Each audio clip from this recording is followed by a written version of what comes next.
ये पंक्ति उहदे नाल नहीं है।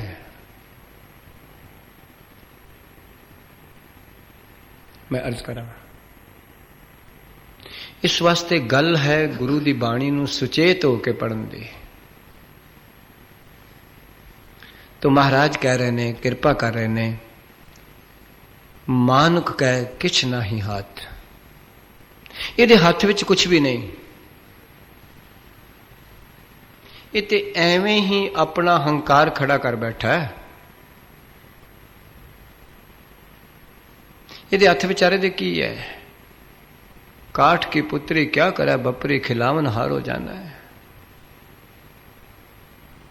इनू की पता है? इते एवें दावे बल लेंदा, मैं आ कर दियांगा, मैं ओ कर दियांगा, मैं आ कर दियांगा। सतगुरु ने स्पष्ट कर दिता, इहदे हथ विच कुछ भी नहीं। बस जे इहदे हथ विच कुछ नहीं तो फिर किवें पता लगेगा? हाँ जी, तिसका हुक्म बूझ सुख होए। बस आ बचन है। आख्या जिस दिन तू उसके हुक्म नू बुझ जाएगा ना, गुरु के हुक्म नू पहचान लेगा। बुझना मैंने पछानना, जानना। आमतौर पर बच्चे खेडते ने मुट्ठी बंद करके बुझ की है। ते संगत विच आउणा केवल ये भी उहदा हुक्म बुझना है कि उहदा हुक्म की है। हुक्म केवल ते केवल बुझिया बाबा लैणा ने। गुरसिੱਖੀ विच हुक्म बुझण दी ली बाबा लैणा ने पाई है कि गुरु दे हुक्म नूं किवें बुझीदा है। आप जी नूं पता होना चाहिए है, धन गुरु नानक साहब पिता महाराज ने एक दिन मुट्ठी बंद की है ते मुट्ठी विच पैसा रखिया है। ते सतगुरां ने सारियां नूं पुछया मेरी मुठ विच की है। बाबा श्री चंद नूं भी पुछया ते बाबा लक्ष्मी दास नूं भी पुछया है। ते दोनों ने आख्या पिता जी तुसी साडे सामने ते पैसा मुठ विच बंद कीता ते सानू पुछदे हो की है। संगतां नूं पुछया ते तां वी उन्हां ने कहा साडे सामने ते तुसी पैसा मुठ विच बंद कीता ते हुण पुछदे हो की है। ते बाबा लैणे नूं पुछया, गुरु नानक पातशाह ने, लैणिया मेरी मुट्ठी विच की है। ते सतगुरु बाबा लैणा जी ने अपने गल विच परना पा के हथ जोड़ के बेनती की, सच्चे पातशाह आप जी दी मुट्ठी विच लोक परलोक दा राज, आप जी दी मुट्ठी विच दीन दुनिया दा जन्म मरण, आप जी दी मुट्ठी विच लोकां परलोकां दे सुख, आप जी दी मुट्ठी विच सारे दुनिया दे रतन पदार्थ। पातशाह मैं अजान की दस सकदा तुहाडी मुट्ठी विच की है? इनू कहंदे ने हुक्म बुझना। गरीब नवाज मैं की दस सकदा? मेरी मत नहीं दस सकदी तुहाडी मुट्ठी विच की है। करते की मित क्या जाने किया,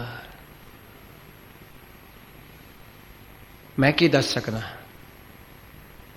हुक्म नूं बुझिया केवल बाबे लैणे ने। सतगुरु नानक पातशाह ने एक दिन हुक्म किया बाबा श्री चंद जी नूं, अपने बच्चे नूं, जा बेटा संगतां आईयां ने ते मौसम खराब है, संगतां दे खाण पीण वास्ते कुछ नहीं, ते आ किक्कर दा दरखत हिला दे, इहदे विचों मठियाइयां डिगणगियां ते संगतां खा लैणगियां। ते बाबा श्री चंद कहन लगे बापू जी पिता जी तुहाडी उम्र वडेरी हो गई है ना, इस वास्ते तुहानूं शायद पता नहीं किक्कर तो कदी मठियाई नहीं डिगी। हजूर ने इक्को वारी कहा लैणिया बस। ते बाबा लैणा जदों उठ के टुरन लगे ते बाबा श्री चंद कहन लगे लैणिया पिता जी ते वडेरे हो गए ने, तेरी मत नूं भी कुछ हो गया, कदी किकरां तो भी मठियाइयां डिगियां ने। बाबा लैणा कहन लगे बाबा श्री चंद जी किकर तो की डिगेगा, हीरे जवाहरात डिगणगे कि मठियाइयां डिगणगियां कि चार पदार्थ डिगणगे, मेरा ये काम नहीं, मैनू हुक्म होया हिलाण दा, बस मैं हिला देना है, अगला काम मेरा नहीं, मैं ते केवल किकर नूं हिला देना है चढ़ के, अगों जो डिगना हो मालिक नूं पता है। सतगुरु ने इको ही वचन कहे हुक्म मन्निया होवै परवान तां खसमे का महल पाए सी। जिस दिन सिख गुरु दे हुक्म नूं मन लैंदा है ते हुक्म है कि ये एक को नाम हुक्म है नानक सतगुर दिया बुझाए जियो, ये हुक्म है सिख वास्ते। तो महाराज कहते ने तिसका हुक्म बूझ सुख होए। आख्या उस दे हुक्म नू जिस दिन तू बुझ लेगा जान लेगा उसे दिन ही सुखी हो जाएगा, क्योंकि वो हुक्म विच नाल अपना हुक्म जोड़ रहे हैं ताई तो दुखी है। जिस दिन तू उस दे हुक्म विच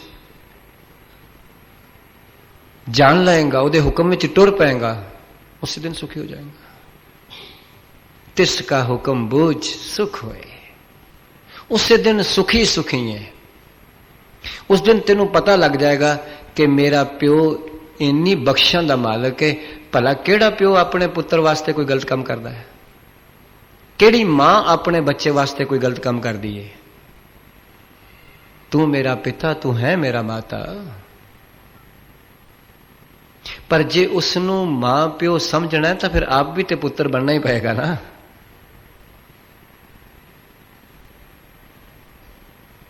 ते प्यो आखे सवेरे अमृत वेले उठ के नितनेम कर, ते पुत्र आखे मैं रात ਨੂੰ 1 ਵਜੇ तक फिल्म वेखड़ी है, प्यो पुत्र कितने रह गए? फिर कितने रह गए प्यो पुत्र? प्यो तो कह रहा सतगुर का जो सिख खाए सो भलके उठ हर नाम ते आए। उद्यम करै भलके प्रभाती इशनान करै अमृत सर नाए। सत्संगत रूपी सरोवर विच इशनान करे आन के। प्यो ते हुक्मे दे रहा है ते पुत्र रात तू 1 बजे तक फिल्मां वेंदा हुंदा पिया, सवेरे 10 बजे उठ ले, 9 बजे उठे, फिर कहे मैं हुक्म ही मान रहा हूं। तो गुरु साहब कह रहे हैं तिसका हुक्म बूझ सुख होए। ते उसका हुक्म की है? सतगुरु की बाणी अपनी व्याख्या आप ही कर दी, अगली पंक्ति में दस रही है हुक्म की है। तिसका नाम रख कंठ परोए। बस ये हुक्म है। एक बारी दोबारा फिर पढ़ दियो ताकि हुक्म का पता चल जाए। तिसका नाम रख कंठ परोए। पातशाह कहते ने, गुरुदेव कह रहे ने कि उसका नाम तेरे कंठ दे ठा अक्षर नूं सिहारी है गले विच। पहली गल ते वे कई बारी नाम जीभ विच रह जाता, मूँह चक रहिंदा, गले च उतरदा ही नहीं। याद रखना जिस दिन जीभ तो नाम गले विच उतरना बन जाएगा, रस बनना शुरू हो जाएगा। आत्म रस उदों बनेगा जदों हिरदे विच उतर जाएगा। गराई पेट विच हुंदी, मूँह विच हुंदी है रोटी दी, हाली चबाई नहीं शुरू, चबनी शुरू नहीं की, उहदे विच जिहड़ा रस है वो नहीं निकलिया। ज्यों मूँह विच चबाणी शुरू हुंदी है, एक रस बनता है। ये रस जदों पेट विच उतर जाता है, बस ये विचों फिर खून भी बनता है, हड्डियां भी बनदियां ने, चर्बी भी बनती है।